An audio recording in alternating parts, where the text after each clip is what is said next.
हाय दोस्तों, वेलकम है हमारे चैनल पर। आज हम हूँ इश्शी के एपिसोड नंबर 4 को एक्सप्लेन करने जा रहे हैं। हूँ इश्शी के एपिसोड 4 की शुरुआत मालसून के साथ होती है, जो एसिन के सामने आती है। वह अकड़ कर रहती है और उसका अभिवादन करने से इनकार करती है।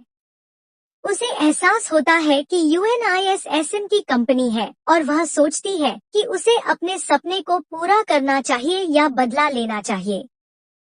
फ्लैशबैक में हमें पता चलता है कि एसिन ने मालसून का पहला गाना the man in A yellow shirt चुरा लिया था, जिसे एक लड़के ने बनाया था जो उसे पसंद करता था।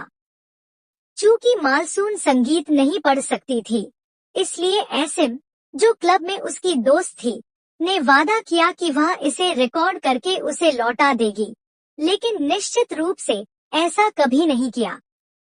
प्रेजेंट में हाना उसे सलाह देती है कि अपने सपनों का पीछा करना बदला लेने से अधिक महत्वपूर्ण है, जिससे मालसून को फिलहाल अपने सपनों का पीछा करने का निर्णय लेने के लिए प्रेरित किया जाता है।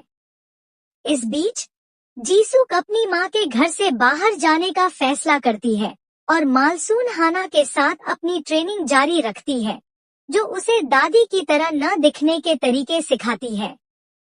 बाद में एमिली के ग्रुप के मेंबर्स फिर से मालसून को धमकाते हैं, इस बार एमिली की प्रिस्क्रिप्शन दवाओं का इस्तेमाल करते हुए।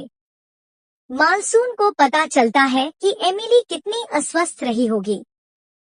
हाना आखिरकार मालसून को डेनियल के बॉय बैंड के परफॉर्मेंस की एक क्लिप दिखाती है और बताती है कि कैसे डेनियल द्वारा ग्रुप के स्टॉकर के साथ रिश्ते में होने की बात कबूल करने के बाद ग्रुप टूट गया।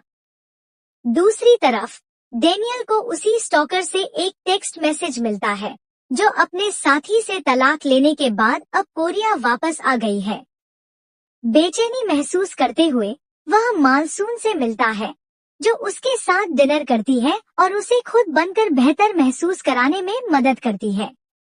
अगले दिन मालसून ने जीसुक को एक रियल एस्टेट ऑफिस से बाहर आते हुए देखा और पड़ोस की दादियों को यह कहते हुए सुना कि वह रहने के लिए एक नई जगह की तलाश कर रही है। वह अपने दामाद को एक ऐसी महिला से मिलते हुए भी देखती है जिसे वह नहीं पहचानती। दूसरी तरफ यह पता चलता है कि एसिन डैनियल की चाची है और इस घोटाले में और भी कुछ है जिसने उसके जीवन को बदल दिया। वह अपनी चाची को बताता है कि जैसे ही ग्रुप शुरू होगा, वह कोरिया छोड़ने की योजना बना रहा है। इस बीच पार्क गैबिन कई दिनों से मालसून की तलाश कर रहा है और आखिरकार उससे संपर्क करने में सफल हो जाता है। एमिली के शरीर में मालसून उससे मिलती है और गैबिन के सबसे शर्मनाक पलों में से एक का सबूत देकर अपनी पहचान साबित करती है। फिर वह उससे टैक्सी ड्राइवर का पता लगाने के लिए कहती है, जिसकी लाइसेंस प्लेट उसे 333 याद है, और उसे एक स्टैम्प देती है जो उसने उसके फोटोग्राफी सैलून से इस्तेमाल किया था।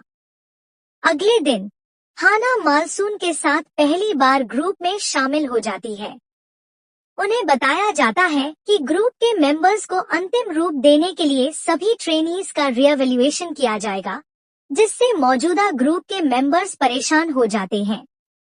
मालसून की इच्छा पर अमल करते हुए गैबिन उसके लिए अपने परिवार के साथ रहने का मंच तैयार करता है।